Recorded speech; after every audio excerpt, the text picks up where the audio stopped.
साल 2012 में साइंटिस्ट ने पोर्टोरिको में स्थित एरेसीबो रेडियो टेलीस्कोप से एक अजीबोगरीब रेडियो सिग्नल्स को कैप्चर किया था। इसे हम FRB121102 के नाम से जानते हैं। आपको बता दूं कि FRBs यानी कि फास्ट रेडियो बर्स्ट दूर स्पेस से आई रेडियो पल्सेस होती है, लेकिन FRB121102 अपने आप में सबसे अलग थी। ऐसा देखा गया था कि यह सिग्नल 90 दिनों तक लगातार आता रहता था और उसके बाद 67 दिनों के लिए बिल्कुल शांत हो जाता था। तो क्या ऐसा नहीं हो सकता कि ये एलियंस के द्वारा भेजी गई कोई ब्रॉडकास्ट हो जिसके थ्रू वो हमसे बात करना चाहता हो? स्पेस एक्सप्लोरेशन की हिस्ट्री में हमें ऐसे कई स्पेस सिग्नल्स रिसीव हुए हैं जो न केवल बेहद स्ट्रेंज है बल्कि इंसानों को डरा देने वाले हैं। क्या पता कौन से पल हमें एक ऐसा सिग्नल मिल जाए जो हमारे सामने एलियंस की दुनिया का रहस्य खोल दे। हो सकता है कि वो सिग्नल एलियंस के द्वारा भेजा गया एक शांति संदेश हो। तो पॉसिबिलिटी ये भी है कि वो हमारी धरती पर कब्जा करने की वार्निंग भेज दे।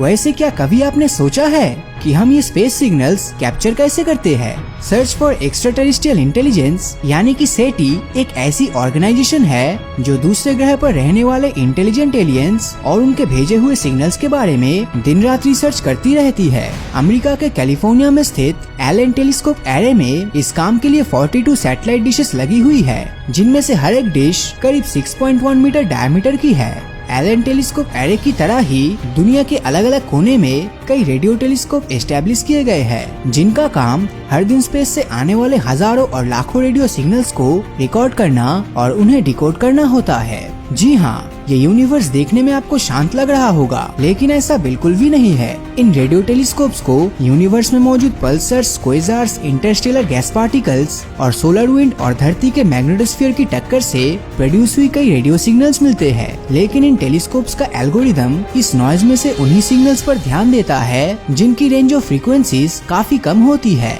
क्योंकि अगर उन्हें एलियन सिविलाइजेशन ने भेजा है तो उसमें काफी एडवांस टेक्नोलॉजी का यूज किया गया होगा। अप्रैल और मई 2019 के बीच ऑस्ट्रेलिया के न्यू साउथ वेल में स्थित पार्कर रेडियो टेलीस्कोप ने धरती के सबसे करीब वाले स्टार प्रोक्सिमा सेंटोरी से आई एक स्ट्रेंज रेडियो सिग्नल को कैप्चर किया था, जिसे हम BLC-1 के नाम से जानते हैं। आपको बता दूं कि प्रोक्सिमा सेंटोरी स्टार सिस्टम में अभी तक 2 एक्सोप्लैनेट्स खोजे जा चुके हैं, जिनमें से एक एक्सोप्लैनेट प्रोक्सिमा बी को धरती की तरह एक हैबिटेबल प्लैनेट माना जाता है, जहां हमें एलियन लाइफ मिल सकती है। ये फैक्ट इस सिग्नल को और भी इंटरेस्टिंग बना देता है। हालांकि जब आप इस सिग्नल को देखोगे तो ये आपको कुछ ऐसा दिखेगा।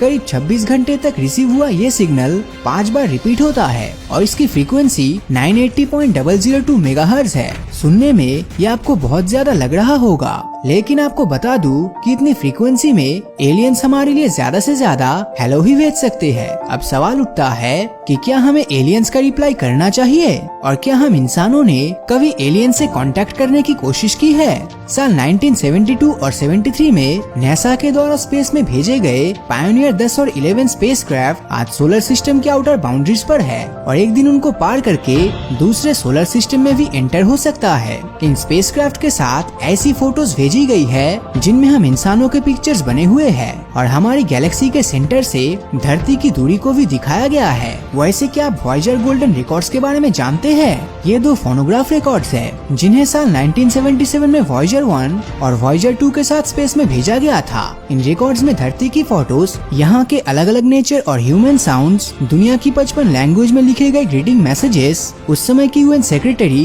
कार्ट वेल्डहम के इंग्लिश में बोले गए greeting messages, American president Jimmy Carter की स्पीच, इंसान की ब्रेन रिकॉर्डिंग सहित धरती की लोकेशन, हिस्ट्री और जियोग्राफी के बारे में ढेर सारी इंफॉर्मेशन भेजी गई थी। आपको बता दूं कि आज से 40 साल बाद वॉयेजर 1 ग्लिस 445 नाम के स्टार सिस्टम से गुजरने वाला है और वॉयेजर 2 42,000 साल बाद रॉस 248 और 2,96,000 साल बाद सीरियस स्टार सिस्टम के पास से गुजरेगा। एंड होपफुली अगर वहाँ हम जैसी कोई इंटेलिजेंट एलियन सिविलाइजेशन हुई तो वो हमारे इन मैसेजेस को जरूर रिसीव करेगी। साल 1974 में स्पेस में भेजा गया एरेसीबो रेडियो मैसेज आज से 25,000 साल बाद M13 ग्लोबुलर क्लस्टर तक पहुँच जाएगा।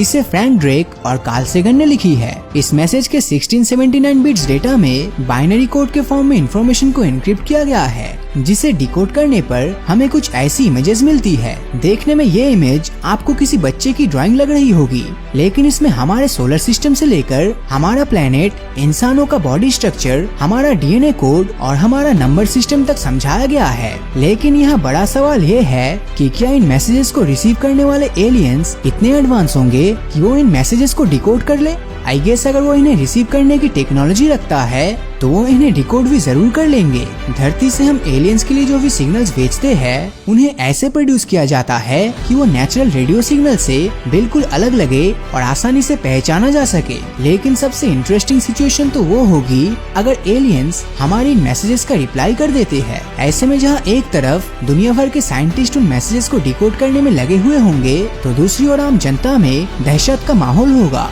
अगर हम एलियन से कांटेक्ट करने की कोशिश कर रहे हैं तो हमें इसके रिजल्ट के लिए भी तैयार रहना होगा। हो सकता है कि एलियंस हमारे प्रति फ्रेंडली हो, लेकिन क्या हो अगर वो धरती पर कब्जा करने और हमें खत्म करने की कोशिश करे? इस सवाल का जवाब उस समय की टेक्नोलॉजी और एडवांसमेंट में ही छिपी हुई है जब हमें वो मैसेज रिसीव होगा। वैसे आपको क्या लगता है, क्या हमें एलियन से कांटेक्ट करने की कोशिश करनी चाहिए? हमें नीचे कमेंट में जरूर बताना। और अगर ये वीडियो आपको अच्छा लगा हो तो इस वीडियो को लाइक और अपने दोस्तों के साथ शेयर करना मत भूलना। और जिन लोगों ने अभी तक हमारे फेसबुक पेज को फॉलो नहीं किया है वो वीडियो के ऊपर दिए गए फॉलो बटन को क्लिक कर दीजिए, ताकि जब भी कोई नया वीडियो अपलोड होगा उसका नोटिफिकेशन आप तक सबसे पहले पहुँचेगा।